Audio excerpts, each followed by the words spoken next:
يا جماعة النهاردة إن شاء الله في فيديو جديد هو تجربة المعلم إيدن هازارد. فصل على النبي يا معلم، حط لايك واشترك في القناة وتعالى يا باشا. أنا أقول لك أول حاجة هي حوار الديفيجن. أولا كده حوار الديفيجن، أنت عشان تاخد المعلم اسكو لازم تبقى من ضمن في التصنيف أول مليون في التصنيف. يعني حتى أنت ديفيجن 3 لازم تبقى من ضمن أول مليون في التصنيف، مش لازم تبقى ديفيجن 1. هتقولي طب وإيه هي المرحلة الأولى اللي كنا كانت بتقول عليها دي؟ المرحلة الأولى يعني الراوند أو الجولة الأولى من اي فوتبول في نسخة 2006، قصدي من دوري اي فوتبول في فوتبول 2026. والجولة التانية تبدأ طبعا، أو المرحلة التانية تبدأ يوم 11/9، وده اليوم اللي أنت تاخد فيه اسكو إن شاء الله. فطبعا تعالى نوريك المعلم هازارد وتطويرته وشكله. تعالى نشوف التطوير الأول. أي تطوير يا باشا؟ طبعا تطويرات عندي في المنشورات. لو عايز التطويرات في أكتر من تطويرة ليه. وادي طاقاته يا معلم، طبعا بوستر غريزة المهاجم، وادي دي طاقات المعلم هازارد. طبعا كود التحمل عنده 83 قليلة جدا، يعني ما انصحكش انك تلعب بيه اساسي، خليه دايما احتياطي او دكة. طبعا انا مش هلعب ديفيجن لان اللعبة بتعلق كتير وانا مش عايز اخاطر بالديفيجن الصراحة. فهنخش على هنا ونعمل حاجة المحترمة بتاعتنا. طبعا في فعالية الوضع التنافسي عندنا الانليميتد هنخش عليها. طب بص يا معلم، الحاجة اللي انا شرحتها وهي غلط، حوار اللينك اب او التناغم ما بين اللعيبه، ده على حسب اسلوب المدرب. يعني لازم يكون اي لاعب بيلعب باسلوب مهاجم متربص، واي لاعب بيلعب متخصص عرضيات زي مثلا سيرجينيو، وعندك الواد دروجبا. يعني لو حطينا من الاتنين نعمل ما بينهم لينك اب زي ما هوريك دلوقتي. طبعا كل مدرب وليه متطلباته. عندك مثلا اموريم متطلباته ان اللاعب يكون مركزه سي اف وبيلعب باسلوب المهاجم المتربص. وعندك هنا سيرجينيو، قصدي او اللاعب اللي هنا لازم يبقى ار ام اف او ال ام اف، بيلعب باسلوب متخصص عرضيات. فدي هي يا معلم الموضوع وما فيه. زي ما انت شايف، احنا لو عايزين طبعا نشوف هو الدنيا هتبقى عامله ازاي في الحوار ده، هتدوس على التفاصيل وهنا بيقول لك بيشرح لك الموضوع. وهنا بيقول لك اهو هيرفع له عرضيات على طول وبيفتح له مساحه اكتر عشان العرضيه وانه ينفرد بالجون على طول. اما جوزيه مورينيو بقى ليه متطلبات تانية غير باقي المدربين. فطبعا احنا عندناش غير اتنين بس بيدعموا الخاصيه دي لحد دلوقتي. فالله اعلم الفتره الجايه، بقول لك هينزل برضو يوم الخميس جوارديولا، فالله اعلم الدنيا تبقى ماشيه ازاي. بس يا ريت ينزلوا مدربين باساليب لعب احسن من كده. طبعا جوارديولا هيبقى باسلوب لعب محترم، هو الاستحواذ على اللعب. فالله اعلم بقى الدنيا تبقى معاه ماشيه ازاي. فتعال نخش يا معلم ماتش ونشوف ايه الكلام. هذا هو خصمنا يا معلم، يا مسهل بسم الله. نسمي الله كده يا باشا ويلا. يعني طبعا انا جربت هازارد كده في كام حاجه، من ضمنهم الفاولات، واديته في الفاولات الصراحه 6/10، ما عجبنيش قوي. والكورنرات اديته 8/10، عجبني في العرضيات بتاعته. العرضيات بتاعته حلوه ودقيقه. وايه تاني يا رب بسم الله. وعندك كمان ضربات الجزاء ما عجبنيش فيها، فهديله 5/10، ما اعتمدش عليه في ضربات الجزاء. والفاولات هديله 6/10، ما اعتمدش عليه برضو. وحاجة من الحاجات كمان الار 2 بقى، الار 2 عنده اسطوري، فهديله فيه 9/10. ار 2 حلو، او 8/10. وعندك كمان الدريبل والسرعة، سرعته هديله 8/10. الدريبل برضو 7/10. فهو لحد ما لاعب كويس بالنسبة للاعب مجاني. تعال نشوف تشكيلة الخصم بقى بسم الله. اولي هونيز، يا ساتر، معاه اولي هونيز ونافارو. ماشي ماشي، لا يعني معاه لعيبة محترمة. تعال نخش يا باشا ونسمي الله. طبعا في جليتش في الحوار الديفيجن ده، فيا ما تخشش على تشكيلة حد لحد ما نشوف اما كلام تحل في الصيانة بتاعة يوم الخميس ان شاء الله. الموضوع ده هم قالوا ان هم هيحلوها، فيا رب فعلا تتحل، انه موضوع مقرف. فبسم الله الرحمن الرحيم. لو انت واصل لحد الدقيقة دي معانا متنساش تصلي على النبي، تحط لايك وتشترك في القناة يا باشا. بسم الله يا عم هازارد، يلا بينا يا معلم. بسم الله، يلا يا هازارد. طبعا انا مش هلعب بيك اساسي بعد كده يا هازارد، يعني عشان تبقى عارف بس يا هازارد، انت هتبقى دكة، هتنزل بديل ان شاء الله. مش انت هتموت لو نزلتك اساسي، انا منزلك بس عشان الفيديو والتجربة بتاعتك. يلا يا هازارد. طبعا انا هنا مش فارق معايا كسبت خسرت، لانه مش ديفيجن ومش ماتش 50 كوين. فبسم الله كده. اولا كده هازارد يبدأ بالضغط. يلا يا عم هازارد، روح يا عم هازارد، اجري يا عم هازارد، راوغ يا عم هازارد، ادينا واحدة كمان يا عم هازارد، قطع الكرة من عم هازارد. شكرا يا عم هازارد. يا ساتر يا ساتر، بس ايروين يجيبه. يلا بقى، يلا بلينجهام اعمل اي حاجه في عيشتك دي. انت اللي خليتني العب الحدث عشان اجيب اسكو. والله لعبت الحدث يعني قصدي الاي فوتبول ليج عشان اجيب اسكو بسبب بلينجهام. يشيل يا جدعان، يشيل، اقسم بالله ما ينفعش يلعب اساسي، ما ينفعش. ده كارثه. ما لا بيباصي ولا بيشوط ولا بيعمل اي حاجه في حياته. هو هيجلطك بس، ده اللي هو هيعمله. ماشي روح ولد، كمل جميلك. طيب حرفيا دي كل الاجوان اللي بتخش فيا، ان واحد يجيب جون تيكي تاك. انا بقى لما تحصل معايا الفرص دي لازم تضيع، لازم تضيع. ما ينفعش تيجي كده وبتسلك زي ما بتسلك معاهم كده، لا ما بتسلكش. اهو بص بيلعب هازارد اي ام اف، شكلها ترسى على كده، والله شكلها ترسى ان انا العبه اي ام اف.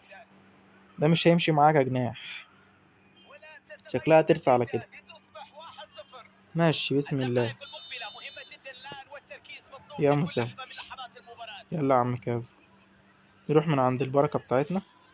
ده البركة ان شاء الله هيجيبها. يا ايروين، لا اله الا الله. ده ما تهزش حرفيا ايروين يعني، مجاري قوي. طب في ايه؟ طيب اشمعنى ايروين اللي عندي؟ اهو بص انفرادات، انفرادات يا باشا، انفرادات، انفرادات يا معلم. طب ايه هازارد؟ مش ناوي تورينا اي حاجه كده يعني يا هازارد؟ يعني الفيديو كده بيروح، انت بتبوظ الفيديو يا هازارد. ده الحمد لله ان انا مش بلعب ديفيجن. ايوه بقى يا ولا، يا ولا عليك، يا سلام. بس فين الاستغلال بقى؟ فين الاستغلال؟ اهو اهو. عايز تتخلص من كانافارو العب له ثرو لوب، بس هتلاقي فان دايك. يعني المشكله ان الواد حاطط لي كانافارو وفان دايك، بيقول لي انت فاكر نفسك ناصح؟ حاطط لك لاعب قصير وجنبه منه برج ايفل. فبسم الله. يلا يا عم خرا، خش عليه. حلو قوي يا هازارد، جيبوها بقى. ايه الحظ ده يا جدعان؟ يا عم ايه الحظ ده؟ بتسلكش ليه معايا زي ما بتسلك مع الباقي كده؟ بسم الله يا ابني بقى، يا ربنا يا ربنا. لازم تتقطع، ان الكرة تكون في رجله يقول لك لا. ازاي تبقى في رجله تتقطعش؟ خد اتقطعي. روح بقى. حلوة يا كاسياس، يا كاسياس، ده انت مقرف. خش يا ابن الناس، يا ابن الناس. ده ايروين اللي عنده اسطورة. روح بقى. التالت كمان يا جدعان. طب ده ايروين اللي معايا وربنا ما بيعمل كده، ونفس النسخة، وربنا نفس النسخة. طب ليه؟ انا مش عارف يعني، مش فاهم انا ايه ده. انا بتهان حرفيا. الله الله. هنا سأسكت قليلا يا جدعان. يا نهار ابيض على الجمال. يا عم ايه القرف ده؟ ايه القرف ده يا جدعان؟ ايه القرف ده؟ ده انتوا لعيبه تقرف. بص بغض النظر عن الماتش، انا هلعب طول الماتش على هازارد. بغض النظر بقى خسرت 5 خسرت 6، يلا في داهيه. الله. ايه بداية التجربه بتبقى زباله كده. هتقول لي ليه؟ اقول لك ان انا بقى بلعب عشان على لاعب واحد، عشان اقيم امه. في بداية التجربة عشان تكسب فيها بتبقى صعبة قوي، صعبة قوي عشان تكسب في فيديو تجربة. يا عم تسيبه يجيب الرابع، يا عم انت زعلان ليه؟ اهو بص، سيبه يجيب الرابع يا باشا، مش هيقل مننا يعني لما يجيب الرابع. ما هو قادل كده كده، مش هيقل منكم حاجة. انتوا دفاع زبالة اصلا، طقم دفاع زبالة. ده انا عايز افور الدفاع اقسم بالله. ما عدا الواد كافو، الوحيد اللي انا معترف بيه في الدفاع. بص ما شاء الله. عشان كده بحبش اصور بقى، ليه؟ لان اللعبة بتقعد تقطع معايا. ما بحبش اصور عشان كده اللعبة تقعد تقطع ولا بعرف العب. اول ما اقفل التصوير اللعبة تبقى سلسة والدنيا تبقى تمام. طب انا اعمل ايه عشان اقدر اصور؟ انا مش عارف. وقللت الجرافيك وجربت برضو نفس المشكلة. طب اعمل ايه انا؟ والله ما اعرف. شكلي كده محتاج اجيب ريد ماجيك بقى. روح يا جدعان روحوا. يلا باتستوتا. لا اله الا الله. يا مساعد الحال سهلها يا رب. المشكلة دي في بيس بس يا جدعان، يعني في باقي اللعب بتبقى الدنيا عادية وسلسة، انما بيس يعني غير باقي اللعب بقى. دي بيس. روح يا استاذ. والله انت تقييما يا هازارد، يعني انت كتقييم ككل كلاعب انا اديك 8 من 10 كلاعب يعني، ويعتمد عليك كبديل مش كأساسي. يلا يا عم جيب الرابع. والله يا عاش اوليفر كان انت، والله يا ابني الله يكون في عونك مع ده دفاع، والله الله يكون في عونك. طب جون له حفظ ماء الوجه طيب. اي جون. كانافارو واقف لي زي الخازوق هنا، ماشي مش هتكلم. روح جون طيب جون. ندخل هازارد بجون يا ابني انت بي يعني. استغفر الله العظيم، طالع لي في كل حته. انا مش عايز اشوف وشك يا بلينجهام بعد اذنك. جون او اسيست لهازارد، اسيست او جون يخرج باي شيء. عارف ان هي يعني ما ماشي. طب يا حبيبي اهدى يابا، وانت في ايه يابا؟ انت كسبان 3 يا حبيبي، مش لازم تكسب بالاربعه والخمسه عشان تحس ان انت لعيب. انا عارف ان دلوقتي هتروح تملى الدنيا، انا كسبت ده وكسبت ده عشان تشكيلتي اعلى من تشكيلتك بمراحل، بس مش لازم زيطه يعني، مش لازم زيطه. ده كل ده عشان بعمل فيديو تجربه مش اكتر. يعني انا والله لو كنت بلعب بطريقتي العاديه وما بصورش كان زماني نفختك، بس ماشي. يلا يا هازارد، روح يا هازارد. طبعا هازارد خلاص بيموت، بس هنفضل نلعب بيه لاخر نفس عشان هو هازارد. فتح سبرنت عملاق دلوقتي اهو زي ما انت شايف وعدى. والله هو يعني انت هازارد، والله انت اسطوره انك قدرت تعمل كل ده.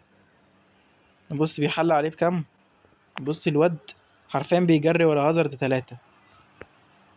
وهازارد يعني الحمد لله انه قدر ماسك نفسه كل ده. يعني انا بحييك وربنا، انا بحييك وربنا يا هازارد. توني ادمز يا انت جلطني في الدفاع وجاي في الهجوم عشان تجلطني. ماشي كتجربه ككل يعني هازارد لاعب محترم، لاعب كويس مش وحش، اديله 8 من 10. وبص تقييمه اصلا قد ايه، سيبك من دول. عندك هازارد هو يا باشا واخد تقييم 5، انا مش محتاج اتكلم اكتر من كده. بس هو تقييما هو لاعب محترم وكويس وابن ناس، وامضي معاه وانت ساكت. خده وانت ساكت، ده لاعب مجاني اصلا. فيلا ده كان الفيديو، يا رب يكون عجبكم والسلام.